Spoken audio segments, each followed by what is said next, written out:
Hi, this is Tom for PokerVIP.com, and I am recording the second part in my series on Pot Limit Omaha here at TonyBet. So the first part, which I would encourage you to go and have a look at if you haven't seen it before watching this video, we covered that these games are very soft and that we are just going to be playing a value-heavy strategy in order to maximize our profit in them. We're going to continue to do so in this video. One thing that we are going to be looking to do is where we have positional advantage, we are going to be 3-betting. And that's to attempt to exploit our opponents and force pots into heads-up scenarios where we have position and strong hands. And we're going to be doing it with value hands and also hands that are strong enough to survive if a 4-bet is incoming. So hopefully we find some spots where such a play would prove to be profitable. So the left-hand table we have a PLO 50 game, and the right-hand table is a PLO 25 game. The 50 game is 4-handed. It has broken a couple of times, so apologies if it does break. If it breaks, we will just continue with one table and hopefully something will be able to take the second table spot. But being 4-handed and now currently 3-handed, the game dynamics are going to change, and in essence that means that we are going to be playing a bit looser and hand rankings are going to be affected as such. We're going to be opening on the button. It's a reasonably strong hand. We're not particularly perturbed when we get called, and we have flopped a pair and second nut flush draw, the pair being top pair. So we're going to fire off a continuation bet. And we turn second nuts. Given our opponent's stack size and the fact that we are 3-handed, it's very unlikely that we're going to be capable of folding second nuts here. And in this spot, we are going to be 3-betting our Broadway value hand. And we just picked it up with second nuts, which is an okay result. So we're going to be continuing in the race here. We have equity in the form of the ace and the gut shot to the king. But we also have range advantage in that it's very difficult for our opponent to have the nuts. We can very conceivably have 3 aces, and it is very difficult for my opponent to have it. Given most people purely only ever 3-bet aces, it becomes very difficult for them to continue on these boards. So when we pick the open-ender, we're going to fire the second shell, and in all probability this should work. As I said, we still have equity if our opponent happens to decide to continue. On the left-hand table, we just have an absolutely junky hand, and we're going to be folding no matter the action.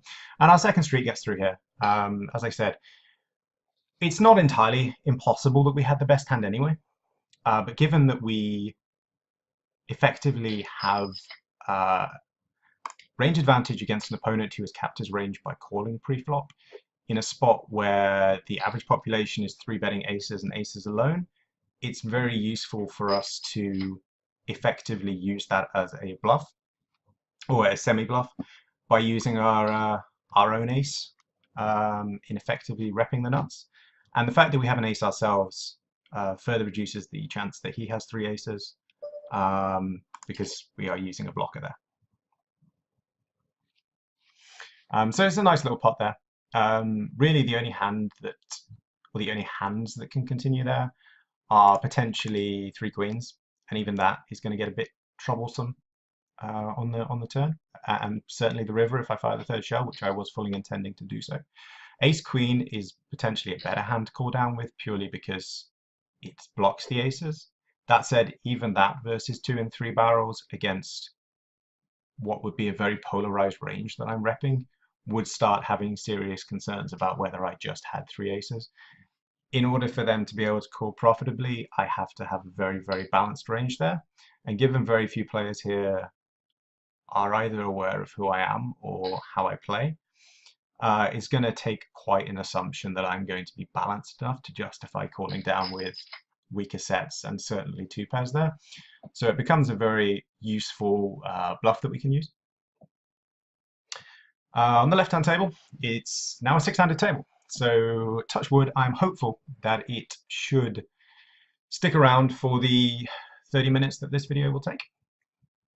As I said, if it does happen to have people leave it and slowly close down, then we'll just continue with the 125 table that's been running for several hours.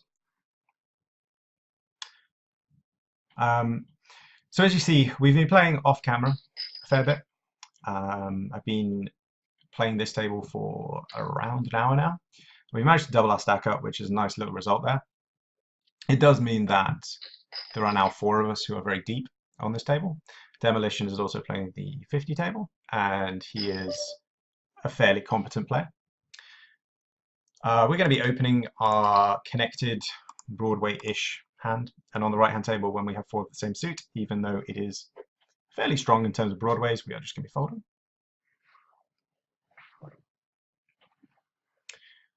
So we get 2 calls so far. If we happen to be 3-bet, we will be defending with a hand that flops reasonably well. Unfortunately, this board we flopped next to nothing. It's connected enough that straights and flush draws are very, very plausible. On this particular site, people are a little reticent to fold top pair, even with limited redraws, and as such, I'm not going to be betting king high with only backdoor straight draws. And if bet at, we're just going to be check folding and attempting to find a better spot. And we do get better, and yeah, there's very little we can do when we have very limited equity. The fact that Hauer Watanga, I think I've pronounced that correctly, has decided to pot check raise is a very, very strong and nutted line. And apparently the money is going in here. If he check raises here, I really can't envisage a scenario where he's folding, and indeed he doesn't. So he got it in with aces, a gut shot, and a nut flush, versus an opponent who, when he check raises, almost certainly has a set, or at worst, top 2. So even though his hand is reasonably strong, in actuality, against an all-in range, it's not doing as well as he perceives it to be. We're going to be opening the ace 10, queen, and 5. We have 3 broadways. We have a nut flush possibility. The poster calls, which I'm not hugely surprised by, but he can be defending wider than he would be normally, just because people do not like to fold posts. Flop a pair and an open ender. I think I'm playing this as a check call in this format. Certainly any flush card is somewhat disastrous for us, and if I can get to see a cheap turn and realize equity, I'm reasonably happy to do so. I also have backdoor diamonds, which are somewhat important. So I'm going to attempt to realize equity in the cheapest way possible. It also denies my opponents the opportunity to raise me off this spot, and versus a raise, I would have to fold. I'm going to be defending the queen jack 10-9. I could potentially 3-bet, but against 2 players who I am out of position versus and who are very deep, I don't think that's the greatest idea in the world. And we flop a pair and a gut shot, where my opponent pots having raised under the gun. It's very concerning. He can very easily have a hand such as top 2, a hand such as ace king jack 10 for the wrap. He can have nut flush draws, and we're just not doing particularly well with this. That we don't improve with our open ender. As we can cap range by checking flop, we're just going to continue checking. We can potentially win on 5s. We can obviously win on a king and a 9, and the ace is potentially live, although it does bring the 4-3 in. That is one of the more unlikely straights that my opponent can have. When we are potted at, it's a little bit of an unconventional pot, given that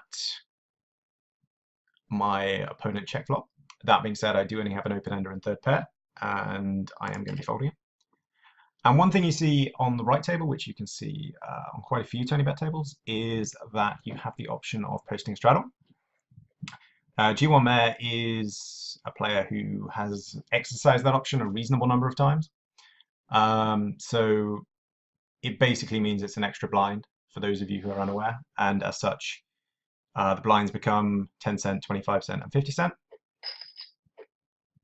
So it just builds the size of the pot, which for a player who seems reasonably keen to gamble, that's something that's probably in his interests. The threes here, we're just going to be folding.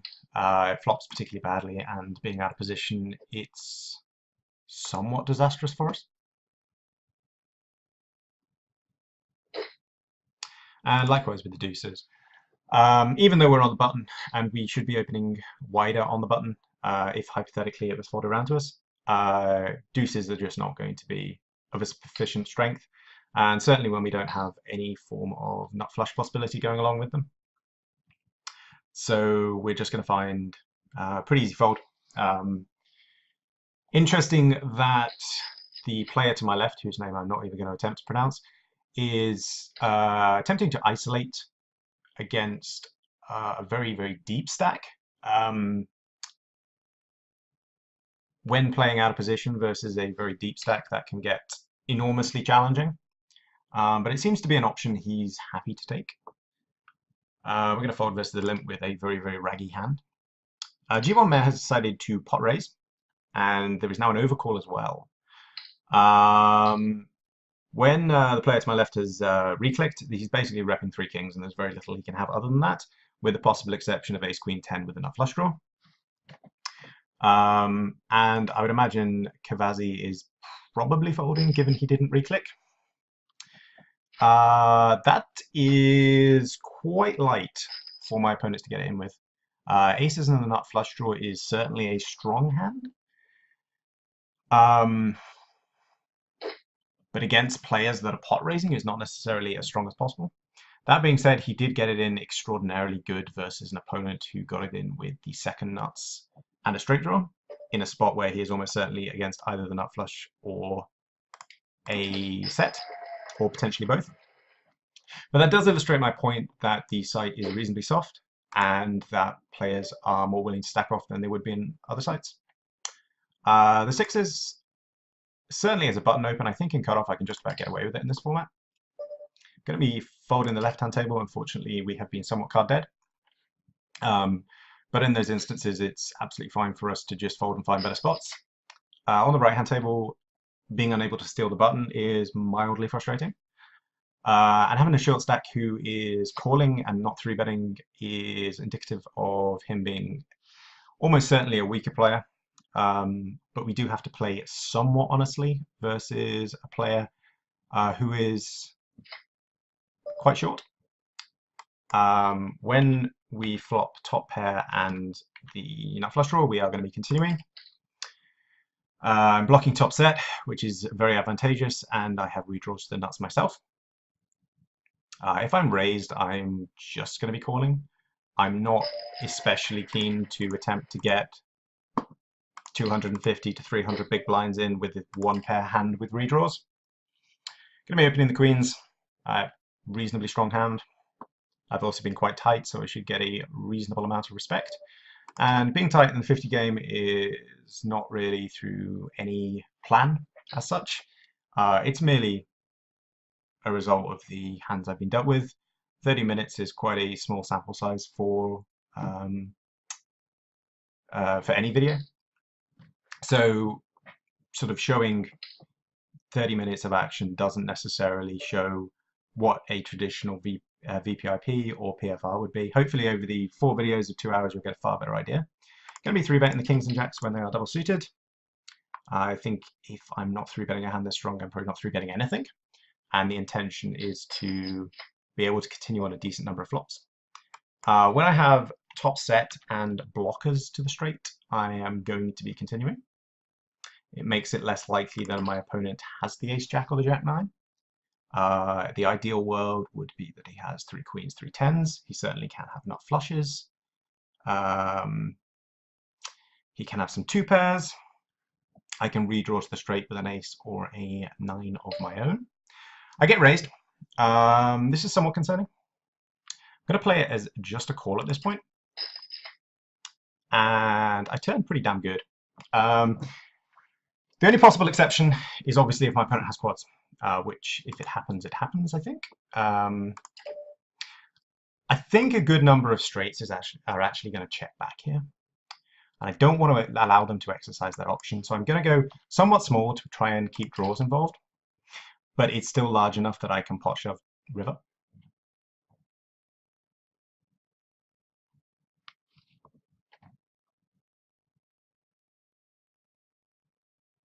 Going to be folding the nines when out of position. It's just too weak on the left-hand table. Even if Powell had theoretically decided not to raise, we would be folding. Unfortunately, my opponent folds. I do think, however, that he is going to be checking back and likely folding river if that was his intention. It's possible he's raised a nut flush draw and decides to give up on the paired board when he does not have a made hand, which would make some sense. But I think if he had had the straight, or certainly one of the lower four houses, then we would have been doubling up there, or almost certainly having him call turn and then potentially folding river.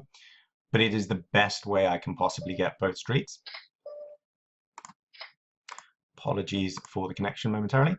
Going to check my gut shot here. And we are not going to be calling with just a gut shot, especially given the fact that my opponent is extremely short stacked.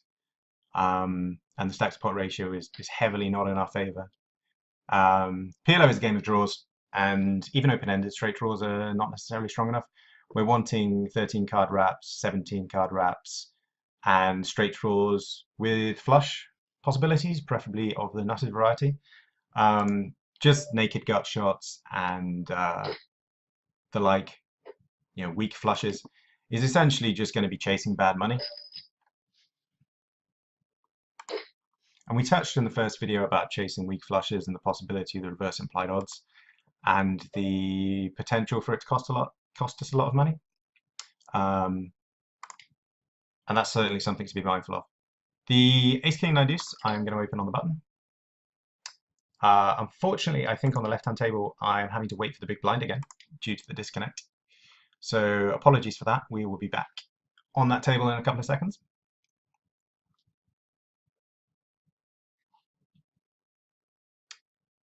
There's something going on with the connection apparently. We flopped two pair. I think against my opponent's short stack, I'm just going to be betting and likely not folding in the spot. If he has a six, if he has three sixes, it is extraordinarily unfortunate. But I think when our opponent has a 20 big blind stack, two pair is doing pretty well. I can redraw to a higher two pair with the king and the nine, and he can certainly get it in worse. The ace king queen nine is also a very strong hand, and as such I shall be raising and defending versus just about any 3-bet. If Dantic decides to 3-bet, we would be 4-betting quite happily to isolate. Unfortunately for what is a very, very pretty hand, it's a very, very bad flop. And one we're just going to be checking through and attempting to pick up equity on turn. That is picking up equity. Unfortunately, it does bring in some flush draws as well. So the question is, given my opponents have somewhat capped range by checking flop, should I bet turn? And when Dantic checks, it's certainly very tempting. That said, my opponent still can have ace 6, ace 4, and ace 10, which have us in significant amount of troubles. So I'm going to check and attempt to connect. Rivering the nuts definitely falls under the category of connection. So let's go for some value and hope that our opponents river ace jack, that our opponents potentially river jack 10 and decide to get stubborn. The queen 8 6 4. I think the only instance in which I theoretically call here is if my opponents somehow all call and I'm priced in. Barring that very unlikely eventuality, I am going to be finding a pretty easy fold. The straights we make are reasonably weak. The two pairs and whatnot we make are likely not going to be top two, and we're chasing bad flushes.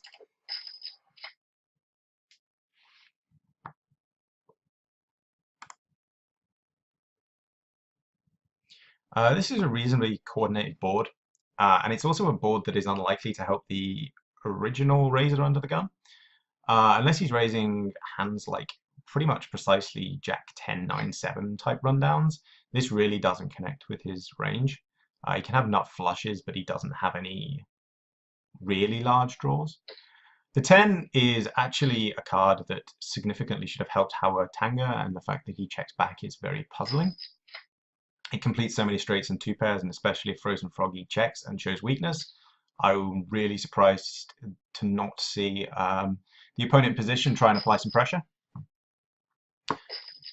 And the 9 of clubs complicates things on the river. There are certainly a number of two-pair sets, and even the weak straights that are attempting to take showdown now rather than actually go for value.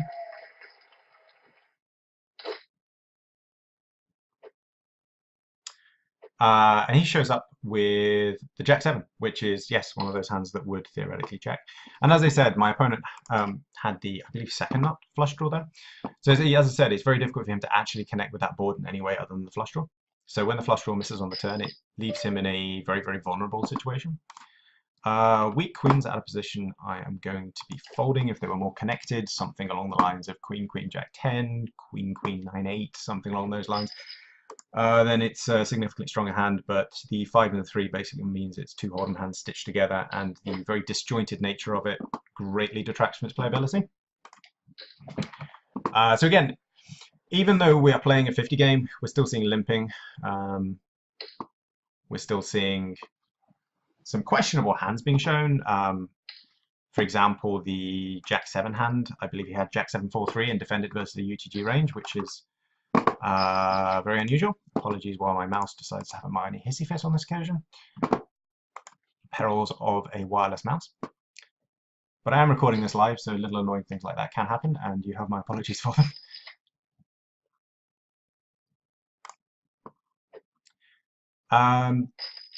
So we get a 3-bet spot on the left table. Jack 8-4 is a moderately unconnected board, given there are no flush draws possible, etc. 3 jacks are in an opponent's range. Hands such as Jack 10, 9, 8 are in range. Queen 10, 9 draws. Opening the aces. Howard Tanga has decided to pot here, and against bare aces that would be a pretty effective play. Really depends whether Frozen Froggy has decided to do that or not. He has got bare aces, and the Jack 4 flops particularly well. But the Queen Jack 10 4 is a reasonable defend to a 3-bet. It flops pretty well, it has connectivity, it has a good amount of post-flop playability, and frankly, when it's 3-bet versus, three aces that have no redraw really should know that they're beat. I'm attempting to just get money in versus Sedantic and squeeze Johnny out here with my double-suited kings. He happens to have aces. I forget that I had run it twice on, which seems ridiculous for this tiny pot, but chop it up, I guess. That seemed a bit unnecessary, but it is a option that is automatically ticked on. Apparently Frozen Froggy has left the table in a bit of a salty rage. Going to be opening Jack 6 with the 10s of the double suited type. Again, reasonably strong hand, and I'm going to be playing wider ranges on the button.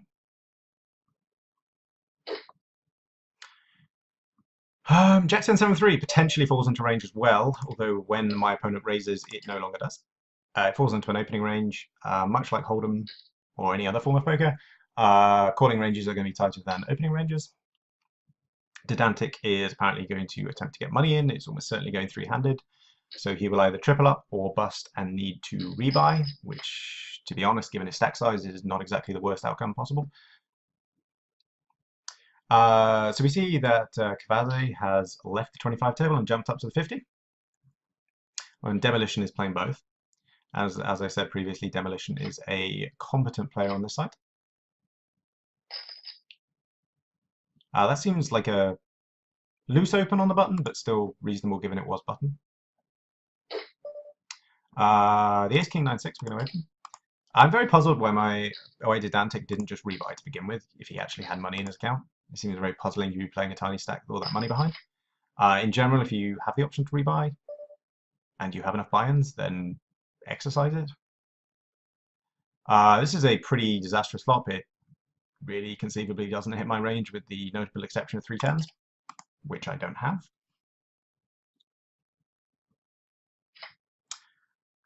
We turn the nut flush draw.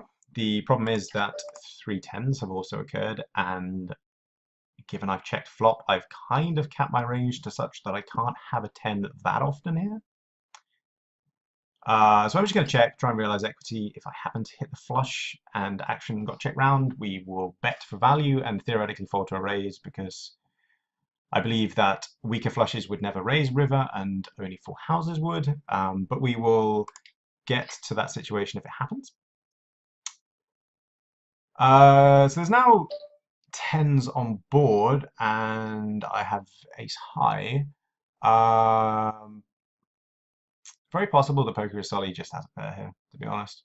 Something like 8s or 9s that he's overplaying by value betting, and I don't see ace high being good that often, or certainly not often enough to justify a call. If I check through and get it to showdown, ace high is possibly good. But I'm really trying to get it to showdown as cheaply as possible, and calling bets is not going to fall into that kind of mission. That's not a fantastic spot to get in, but he's got quarter of the pot. I assume he thought because he was blocking it with the 9s that he likely was good, or likely could turn it into a bluff, which blockers certainly have value, and in the next couple of parts I'll certainly hope to have a spot where I have an opportunity to bluff with the blockers. Straight blockers certainly have some value, but you still have to consider that there are still two cards remaining that can make the straight. The blocker that has a huge amount of power in PLO is the nut flush blocker.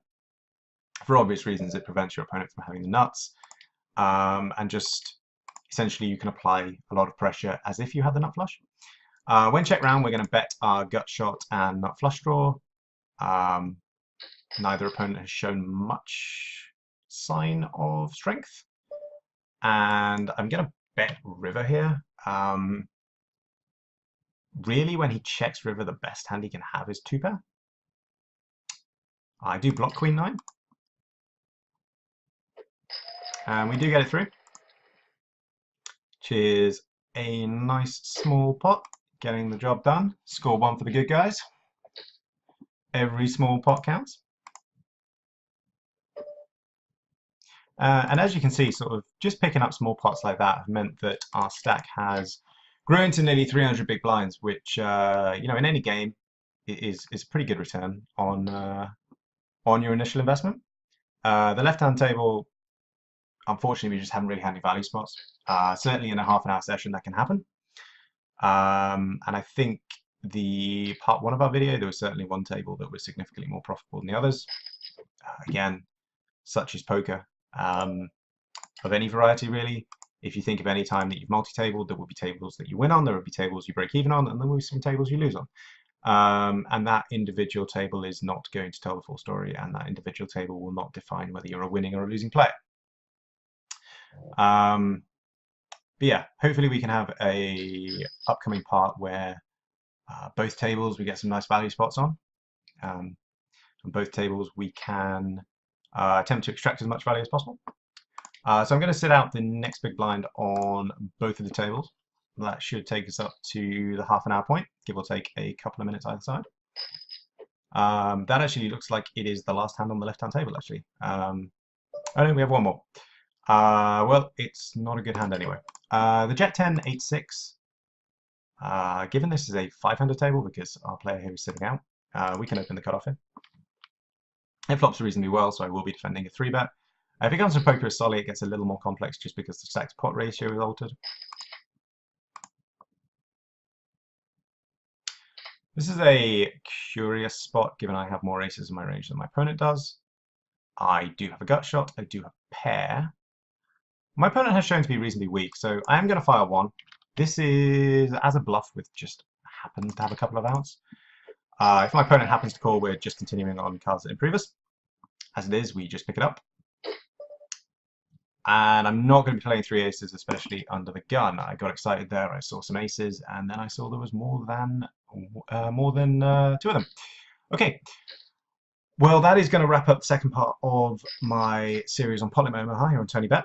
If you have any questions or comments on this part, then by all means leave them below and I will reply to them when I see them. And with that being said, that leaves me to say that I have been Tom. I have been recording this video for Poker VIP, and hopefully I will see you for parts 3 and 4 upcoming soon.